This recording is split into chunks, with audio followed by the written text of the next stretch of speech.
When it comes to weapons in D&D, not all of them were created equal, and many are considered to be mechanically subpar.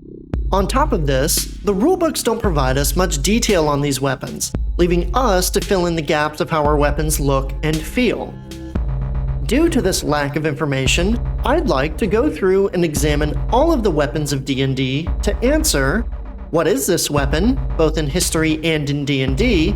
How is it different from the other weapons available? And does it need to be made better, and how can we do so? For today's video, let's look at a common tool that doubles as a deadly weapon: the Handaxe. To start this video off on a fun and exciting note, let's dive into semantics.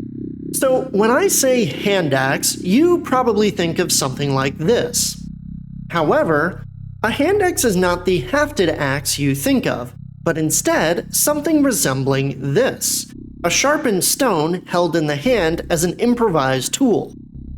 The Handaxe was a flint tool made by hitting one stone against another. That was one of the first prehistoric tools to be recognized as such. The hafted axe that the Handaxe in D&D is meant to represent dates back to the Mesolithic era, as a common household tool and makeshift weapon.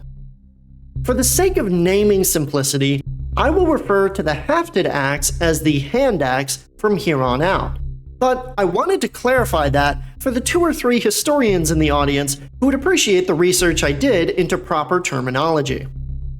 With that out of the way, weighing only about 1.5 kilograms on average, the Handaxe was a shorter, light tool meant to be used in one hand.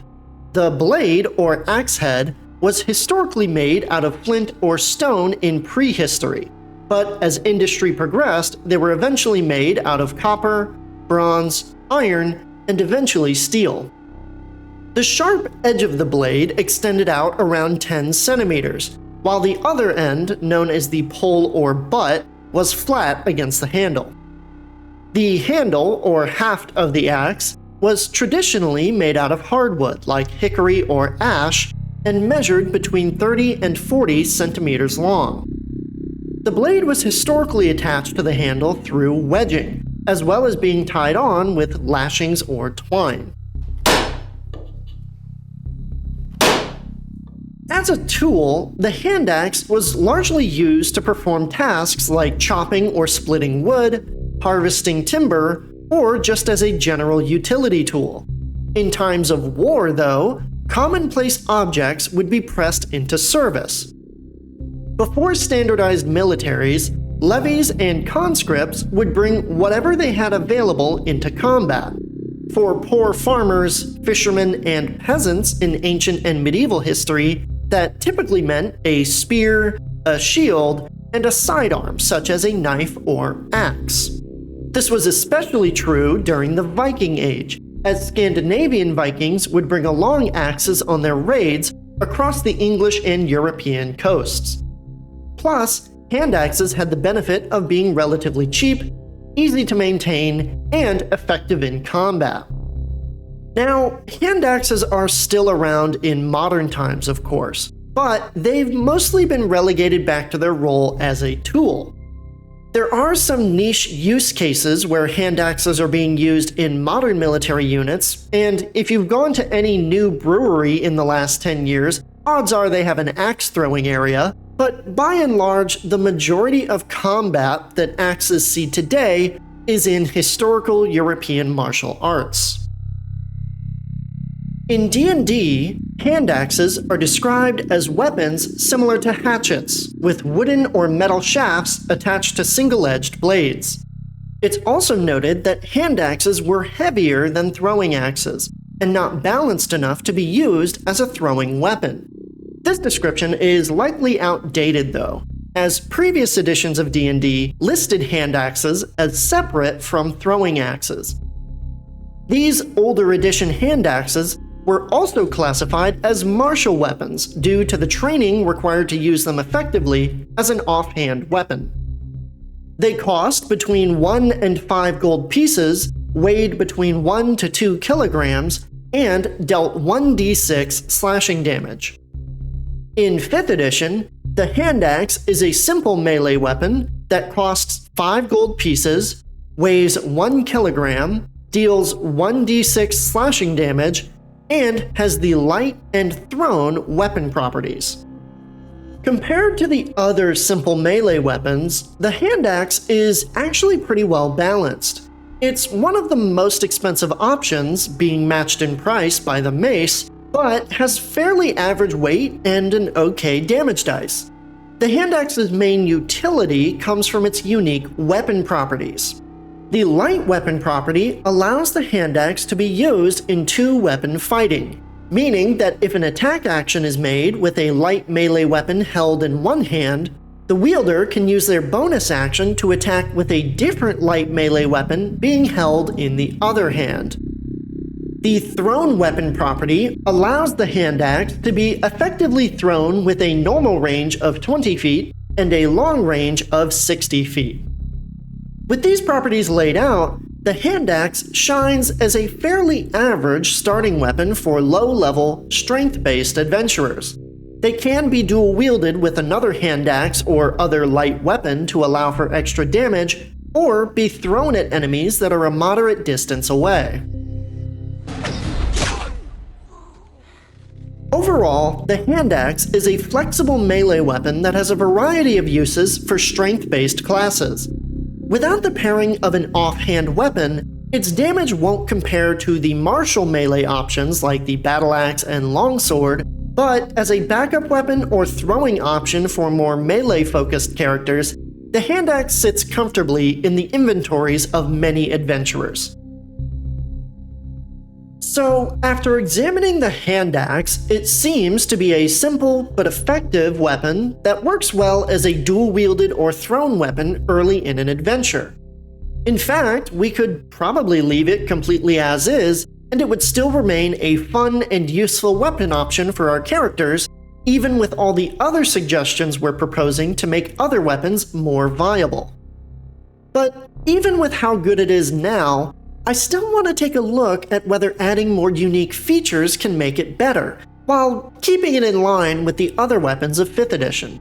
So while we're not necessarily fixing the Handaxe, let's take a look at some ideas on how we can keep it viable and add some fun abilities to it. My first suggestion is to restore the Handaxe's improved critical effects from 3rd edition. In 3rd edition D&D, the Handaxe was a light melee weapon that dealt 1d6 slashing damage on a hit. However, if you rolled a critical strike on an attack roll with a Handaxe, instead of doubling its critical damage, you would triple the damage for a critical strike. Adding this back into 5th edition would give the Handaxe a stronger role within crit fishing builds that want to maximize the amount of damage done on nat 20s, such as champion fighters and paladins with divine smite.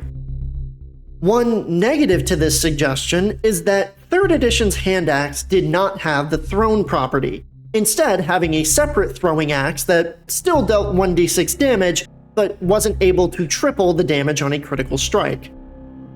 Adding this enhanced critical effect to the 5th edition Handaxe that can be thrown up to 60 feet might make the weapon a bit too powerful as a throwing option, but considering that it still requires the rolling of a natural 20 to take effect, this would largely be a situational issue. My second suggestion would be to add Pathfinder 2nd Edition's expanded critical effect that they have for axes. In Pathfinder, when a critical strike is rolled with a weapon, that weapon's group adds an additional effect onto the attack.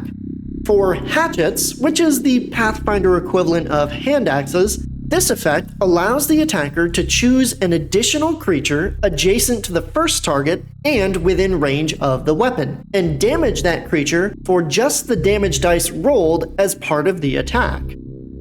So, for example, if I roll an attack against this goblin and crit, I can hit this goblin and the goblin next to it.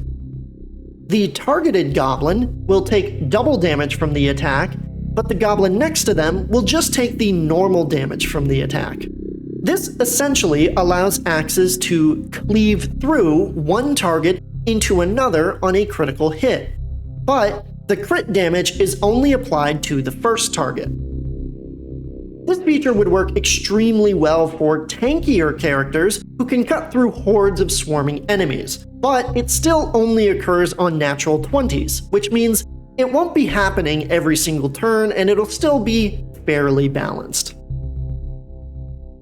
My third suggestion is to give the Handaxe the ability to grapple an enemy with the weapon itself.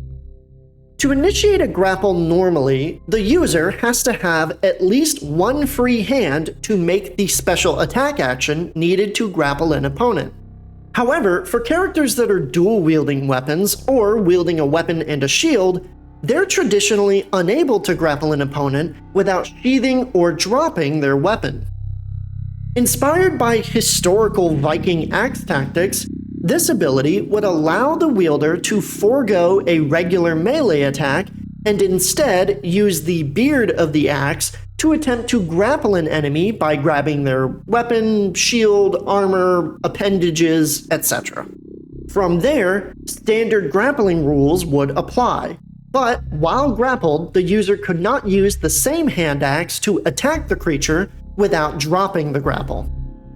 The best thing about this ability is that initiating a grapple is considered as using the attack action, and by using the axe to make the grapple, you'd be using a light melee weapon to make a melee attack, which in turn allows characters to attack with their offhand weapon if they have one. So, dual-wielding classes who are wielding an axe in both hands can grapple a target and still damage them with their bonus action attack.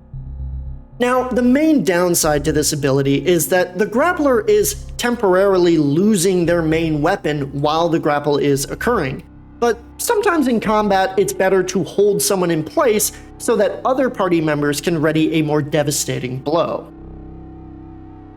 So, these three suggestions are just a few ideas on how to keep the Handaxe viable while still adding some fun extras in there as well. As I said earlier, the Handaxe doesn't really need these changes as much as some of the other weapons do. But if we're going to be adding new abilities and features to all the other weapons to make them more fun and viable, we should do so for the Handaxe as well, so that every weapon feels rewarding, impactful, and most important of all, fun.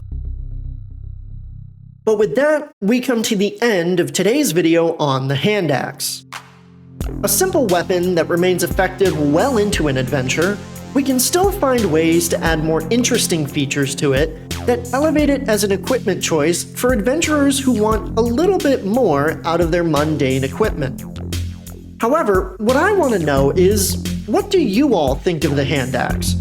Do you think it doesn't need any changes at all? Do you agree with some of the suggestions I put forward? Or did you have a different suggestion in mind? You can let me know down in the comments. While you're down there, you can check out our description, where we have links to the Alt-Roll Discord server and our Ko-fi page. On the Discord, you can also check out our live courses that teach all the basics of D&D, and if you like what we do here on the channel or the server, you can support us with a one-time or recurring donation on the Ko-fi. Well, that's all I had for you today, folks. Thank you all for watching. Make sure to have a great rest of your day, and I'll see all of you next time.